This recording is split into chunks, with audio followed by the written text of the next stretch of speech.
বিয়ে বাড়িতে এসেছি, 2000 টাকা গিফট দিয়েছি। আজকে টাকা উসুল করতে চলে দিলাম। 2000 কেন ভাই? 4 জন এসেছি, ডবল টাকা উসুল করবো।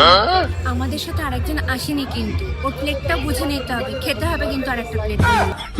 দাঁড়ান একটু চিকেন নিয়ে আসি, চিকেন শেষ হয়ে গেছে, আমরা একটু চিকেন নিয়ে আসি। তুমি হাতে ফিস নিয়ে আছো, আবার তুমি চিকেন আনতে বলছো আমাকে?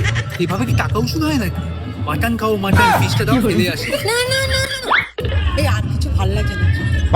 আমার তো স্টার্টার খেয়ে পেট ভরে গেছে, আর কি খাবো? পেট ভরে গেল? মাটনে এক টুকরো খাওয়াবো না, পেট ভরে গেল? টাকাটা উসুল হবে কি করে? শুনেছি নাকি মটন বিরিয়ানি, সেটা এক পিসই থাকবে, তাহলে কি করে আপনি মটন খাবো বলতে? মটন বিরিয়ানি তো কি হয়েছে, মটন তুলে তুলে খাবো, ওখান থেকে বেঁচে গেছে তুলে তুলে নিয়ে খাবো। এই ওইসব ছাড়ো, বাবাকে একটু খুঁজে দাও, মাটন কাউন্টারে লাইন করেছে, ওখানে গিয়ে দাও। এই হ্যাঁ তো, বাবা ছাড়া ওষুধ হবে না, বাবা দেখো তাড়াতাড়ি দেখো কোথায় আছে। এই তাড়াতাড়ি এদিকে আসো, বাবা একাই উসুল করে দিল টাকা।